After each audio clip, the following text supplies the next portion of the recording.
Manon ngapunten bertanya. Kami kan sering di pentas-pentas itu ngatur repertoar susunan lagu.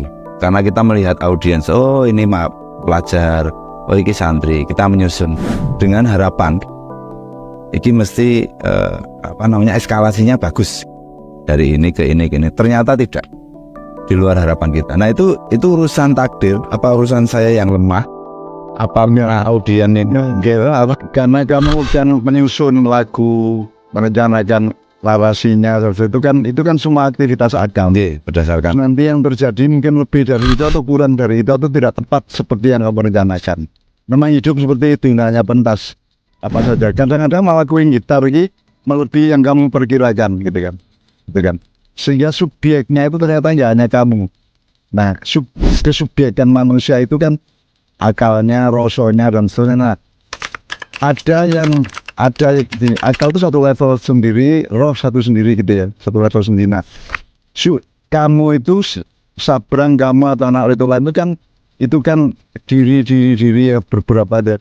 Itu kan semua ada yang lebih tinggi dari itu, yang juga menjadi bagian dari kamu menjadi bagian dari diri yang lebih tinggi gitu. Jadi saya juga sering mengalami seperti itu. Kadang-kadang malah saya mengatakan apa yang saya tidak rencanakan. Bahkan atau kalau lagu kita nengkok yang kita tidak rencanakan, atau kita improvisasi apa? Proses itu kan kita sangat bergantung kepada kemampuan agak rohani yang agak ruhiyah kan gitu kan. Jadi memang hidup itu gitu kayak pentas itu tadi. Karepmu ini, engko nang tonggo ngene, ono daya ngene, ono pertemuan iko ngene, tapi kan nanti yang terjadi di luar itu. Jadi bahkan seorang pengarang lagu tidak bisa menghasilkan lagu persis seperti yang dimauin. Karena bisa lebih bagus, bisa lebih buruk, bisa. Karena subjek utamanya ternyata bukan kamu, bukan kita. Ada subjek yang lain yang lebih berkuasa gitu. Ya. Itu berkuasa itu tidak hanya soal hasil. Kekuasaan itu kan seringkali dikonotasikan soal kekejaman, tekanan gitu ya. Enggak, kekuasaan itu ya dia yang bisa lebih memperindah rencana kamu kan bisa loh. Yeah. Jadi sama dengan Mak Iya, Kiai Kanjeng itu semua kan memang kita secara akal kita hitung, kita petakan, terus kita lakukan, kita kerja keras itu ya. Tetapi kan hasilnya kan sama sekali tidak seperti yang kita rencanakan. Ada sesuatu yang lain yang hadir, ada sesuatu yang lain yang terjadi, ada sesuatu yang lain yang tidak kita sangka-sangka menjadi fakta dari Mak Iya kita atau dari Kiai Kanjeng atau dari Leto gitu kan.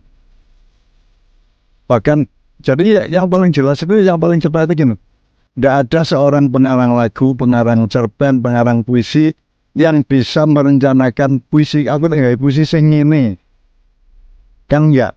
Memang dasarnya berlangsungnya dari karepnya Pak Dewi ini kok jadinya mesti jadinya, jadi berarti subjeknya tidak hanya kita, ada subjek yang lainnya lebih ruhiyah, yang lebih substansial pada diri kita atau atas diri kita atau di dalam diri kita monggo. Pokoknya ada subjek yang lain dan itu kita sebut roh. Nah roh itu harus kita teliti, harus kita hormati, harus kita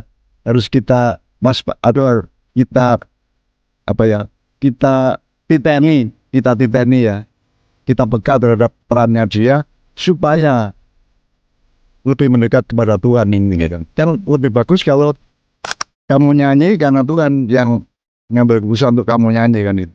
Jadi Tuhan yang bernyanyi. Saya kan pernah bilang sama orang Irama, yang main gitar bukan Anda Bung, yang main gitar Allah. Senang banget deh. Itu kan.